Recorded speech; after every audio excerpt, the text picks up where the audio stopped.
This is the Cato Daily Podcast for Saturday, August 3rd, 2019. I'm Caleb Brown. National conservatism, known also as conservative nationalism, represents a shift by some conservative intellectuals away from free markets and a diverse cultural landscape and toward industrial policy, protectionism, and a somewhat more homogenous national culture.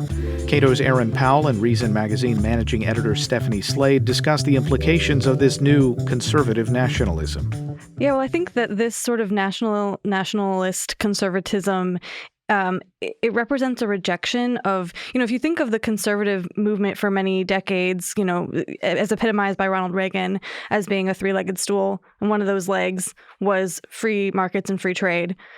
This is a rejection of that, a complete, dismantling of that stool and burning of that leg of the stool. They are generally endorsing and calling for more trade protectionism, more tariffs, more in the phrase that's often used is industrial policy. So more tax dollars going to prop up American businesses, including, and especially with a focus on manufacturing and industry, because they tend to be very troubled by the idea of America losing its sort of edge in that sphere, and they're willing to redistribute wealth as needed. To try to resuscitate that sector. So there's a lot of big government and government sort of intervention, is federal government even intervention into the economy. Is what's driving this then that conservatives have seen a lot of what they've been pitching for the last few decades just not really gelling well with a good portion of Americans? Or I hate to think that this might be a principled stance because I don't think that it is, but what's driving it? Yeah, I do think that, I don't want to minimize the real phenomenon that some of these people are reacting to. So one of the big personalities at this conference and is sort of part of this movement is J.D. Vance, author of Hillbilly Elegy.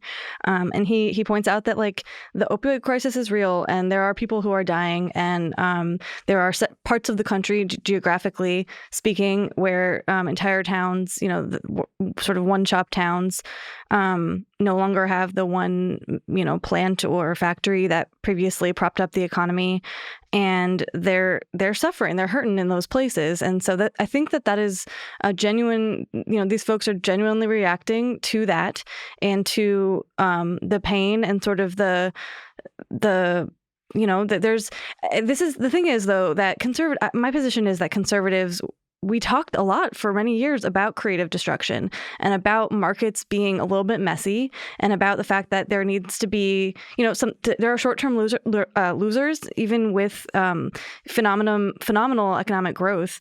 You still have short-term losers, but in long-term, everybody's better off if you let the markets work and you let them sort of adjust and let people, make sure that people have the incentives to adjust to changing conditions. We all end up better off. If you put a lot of sort of government, if you put an apparatus in place that traps people in these places, and that tells them that they shouldn't have to adjust to changing market conditions, then they're going to be pretty upset when the economy sort of leaves them behind. And so I think that the phenomenon is real, but the sort of diagnosis of the problem and the prescriptions that are being offered here are deeply misguided. And I don't want to minimize it either, because the small town in southwest Missouri where I grew up is fundamentally a different place than it was when I was a kid, and not really in a positive direction. To you, Aaron, what do you see as driving this in terms of attitudes or I guess a sense that people have about where the world is headed, and what are conservatives trying to capture? I think first we need to acknowledge how different the people were at this convention. Like we want to pull, we talk like we want to pull a single what is this thing out of it, but you have people like John Bolton on the one side and Yuval Levin on the other side who aren't necessarily in agreement on a lot of things. So to some extent, we're kind of grasping around at trying to extract a core from a lot of different things being said. But you'd asked about the question of whether it was principled. And I think it, in fact, at least for a lot of the people there, it is. It's just a set of principles that I find fairly questionable, but it is one that motivates a lot of this thinking and gets to the core of the economic prescriptions that we were just talking about. So I think part of this motivation, and this is expressed in Hazony, who was the organizer of it, and his discussions of nationalism. It came up a lot in Senator Josh Hawley's speech, and in Hawley's, you can see it in some of his earlier essays that he's written elsewhere, is this core rejection of what they see as the liberal project that they think has failed us, has failed people. And so it's failed on the economic side, as we just discussed, but it's also failed on kind of the cultural and identity side. And so there, the underlying motivation, and this is expressed, I think, most clearly in an essay Hawley wrote a while back called, I think, America's Epicurean Liberalism, is that for years we have seen the project of America as promoting a certain kind of liberty, which is liberty as self-authorship. It's liberty as like we as individuals get to decide our own values, our own path in life. We get to answer the big questions of meaning and purpose and whatnot for ourselves. And that liberalism, that sort of freedom has led us down this road that has hollowed out the American middle, as Hawley refers to it. It's destroyed these small towns. It's created wealth inequalities. It's empowered these cosmopolitan elites, as they talk about. And so the core of it is rejection of that set of values in favor of a sort of traditionalism/nationalism, which sees freedom and the good life as found in commitment to national identity, national purpose, largely religious, and by religious they mean Judeo-Christian values and institutions. And to the extent that liberalism has undermined those things or enabled people to seek identity and seek meaning outside of those institutions, it has undermined basically everything that's good about nations and the nation state, and has undermined our economics. And so then the economics policy flows from that what we need is the federal government to embrace those traditional values and then make sure that we are educated in them through schooling systems, that we're promoting those institutions, and that our economy, businesses, the market are working towards those things, that's the ultimate goal, as opposed to simply economic growth or efficiency or technological advancement.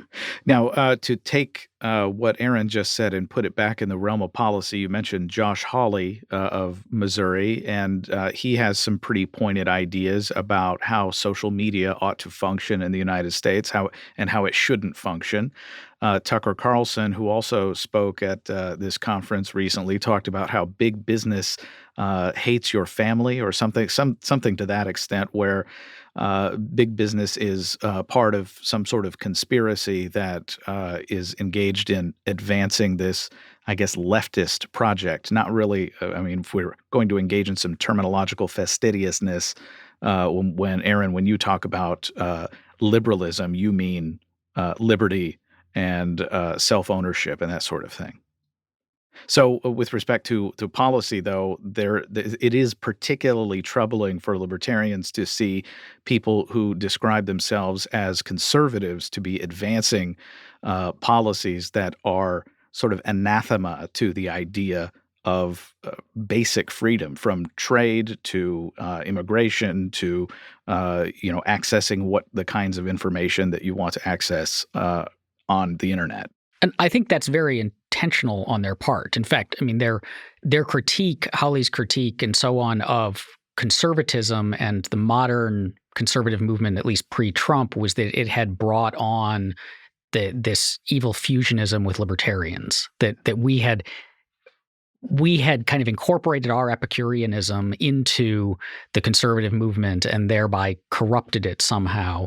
And so they reject that aspect of conservatism. They think the conservatives went wrong in terms of embracing free markets and everything that goes with it. And so these particular policies, like the problems they have with social media, the belief that big tech needs to be regulated or broken up, flow directly from these underlying values, namely that big tech is no longer serving the national interest as they happen to define it, that it's pushing people more in these uncouth directions of individual pursuits and self-authorship and rejection of these traditional hierarchies and religion and whatever else. And so to the extent that it's doing that, which they then say takes the form of bias against conservatives, shadow banning, playing down search results to sources that don't promote this line, it's getting in the way of the direction the country ought to go, and so therefore ought to be restrained, because that's the role of the federal government, is to make sure that we are on this national conservative path. And to be clear, I mean, it's quite explicit. So Yoram Hazani, the organizer of this conference, he said, quote, "Today we declare independence from neoliberalism, from libertarianism, from what they call classical liberalism, from the set of ideas that sees the atomic individual, the free and equal individual, as the only thing that matters in politics." End quote. So this is not, we're not imputing anything to them. This is what they're telling us. Stephanie, is there anything to that, though? I can remember Tucker Carlson not long ago, I think it was this month, perhaps, going on his television show and making sort of bold claims that libertarianism was at the core of many of the problems that America faced, that the Republican Party had been under the sway of libertarians, and this was something that needed to be rooted out. Yeah, that seems to be the position that they're taking. Now, but is there? I mean, what animates that view? Because I am an unfortunate Twitter person, and in seeing a lot of the responses from libertarians, it seemed to be saying, "Well, what the hell are you talking about?" Right. I mean, I think from our perspective, this idea that the libertarians have been ruling the roost in terms of policymaking and politics in this country is sort of laughable. We actually all chuckle to ourselves, do you know how long we've been in the wilderness and how hard we've been trying to make even just a little bit of progress to sort of get our ideas out there? But one of the speakers, I can't remember now who it was, said something that I thought was very interesting, which was that conservatives made a bargain in which they said, we're going to accept that Judeo-Christian values should be relegated to the private sector, that they should be kept out of the public sphere, so that there should be this sort of stark separation between church and state, and that we're gonna focus on advancing our values, our religious values, only through private means, through persuasion and that cultural change and that sort of thing. And we're going to not bring that into the government. We're going to accept when the liberals, and that includes the left liberals and the sort of classical liberals, say that there's no place for that, at the level of the government. We're going to accept that and say, well, we still have the private sphere. And they said, well, you know what? We've lost an ever-growing share of the private sphere by doing that. And it turns out we need to go back to the government and reinfuse those values there, because otherwise we're just going to lose. We're going to lose the culture too. Aaron, is there merit to that argument?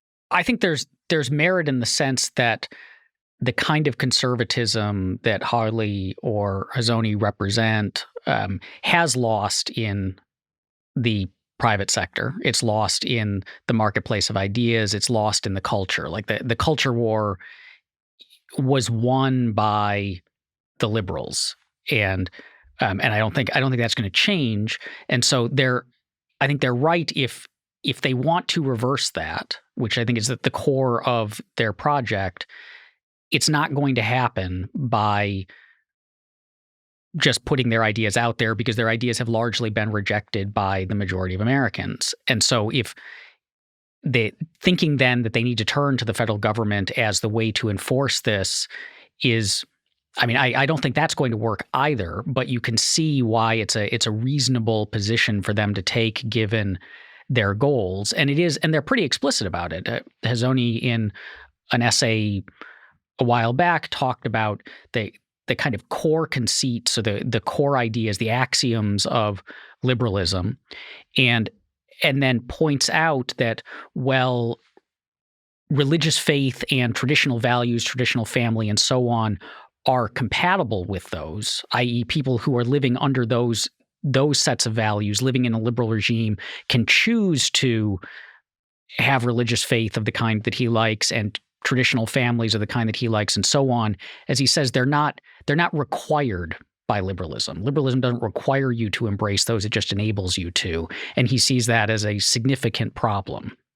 And so then, yes, so then from their perspective, taking the federal government and mandating, say, religious education or putting, the thumb on the scale for traditional marriage makes a lot of sense. It doesn't make sense from my perspective as a libertarian, because I think first, people should be free to choose what they want, and the kinds of religious faith he wants are good for him potentially, but they're not what I would choose. And that sort of pluralism, I think, is incredibly valuable.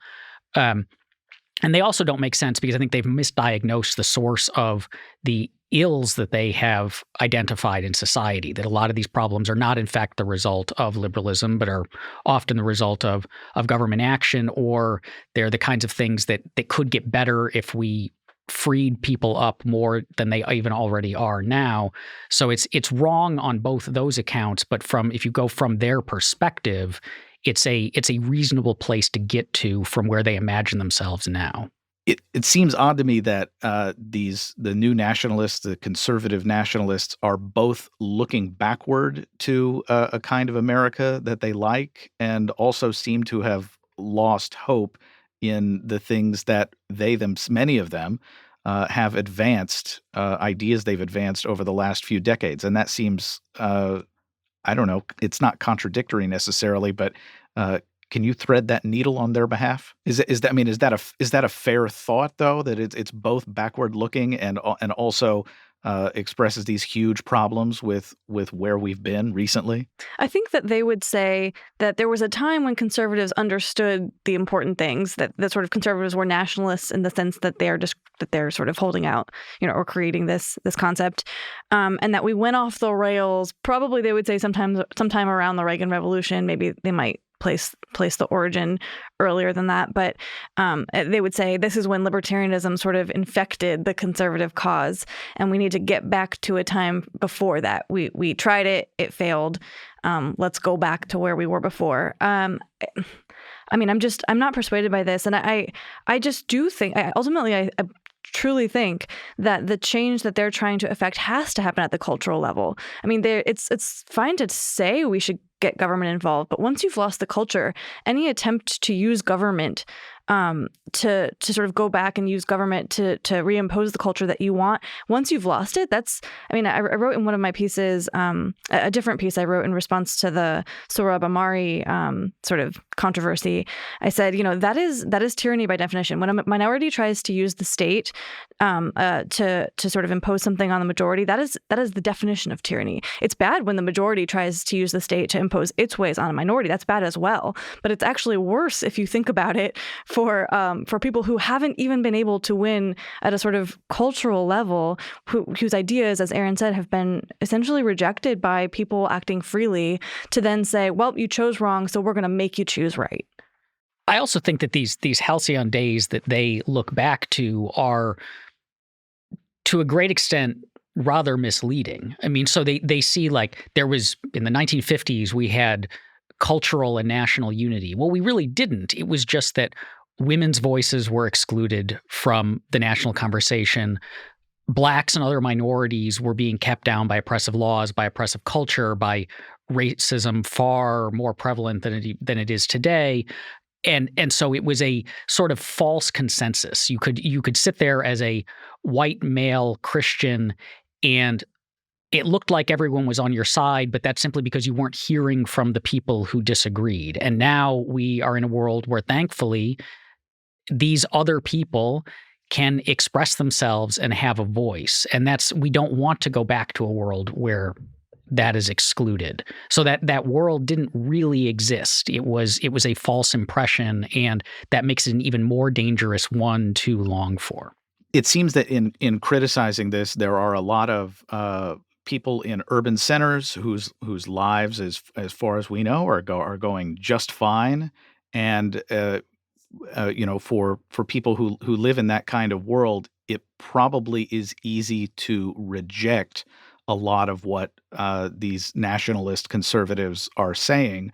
What are the risks of not grappling with this kind of idea, taking it seriously, and taking the problems of the communities that are inspiring this kind of thinking seriously? I think the first risk is that we ought to care about the suffering of other people. And so to the extent that we don't recognize it, or we don't take their concern seriously, or their lived experience we dismiss, we're not exercising the level of compassion that we ought to. I think the second one is simply, if these are legitimate concerns, and in a lot of cases I think they are legitimate concerns, like the collapse of small towns, both economically and institutionally, are real problems. We, as classical liberals, as libertarians, think that we have like genuine solutions to those, or that our ideas will be of value in that debate. But in order to participate in that, and in order to potentially persuade people to look in our direction as opposed to looking in these hardline nationalist directions or these backwards-looking directions, we need to be taking them seriously, speaking to them respectfully, and giving them a reason to listen to us. That doesn't seem to be what Yoram Hazony and others are advocating. Like he doesn't seem to be particularly interested in the civil dialogue. Well, he rejects our ideas root and branch as fundamentally mistaken, which then, yes, makes it hard for us to engage in a conversation with him. But that doesn't mean we can't have that conversation with all of the people that he claims to be speaking on behalf of. And we do have ideas that speak to the underlying problems that they're raising, right? So, and we've been talking about these ideas in many cases for many years, which is part of what's frustrating about this. Is there's sort of a sense that they want to act like they have discovered these problems. And it's like, we've been talking about how housing prices in urban centers are out of control in part because of, urban policy, zoning and building height restrictions and all these other regulatory issues that makes it then hard for people in small towns to go to a big city if they wanted to, where there are more opportunities. We've been talking about how starting a business in this country is harder than it should be due to occupational licensing. We've been talking about why the sort of student debt problem is just sort of driven by the federal government's loan system and sort of its intervention in that part of what could otherwise be, I think, a functioning market, and how that's driving and motivating people to take on way more debt than they should and spend it in ways that are not particularly smart, which then makes the new generation of young adults feel like they're starting from behind. They talk. One of the visuals is we feel like we're starting from a disadvantage, from behind the starting line. All these things we can acknowledge that they're all true, and we can say, and we've been talking about how government policies created these problems in the first place. And so instead of going even farther in that direction, let's pull back and see, what are the causes of these problems and how can we address those? Stephanie Slade is managing editor of Reason Magazine. Aaron Powell is editor of libertarianism.org. Subscribe to the Cato Daily Podcast wherever you get your podcasts, and follow us on Twitter @Cato Podcast.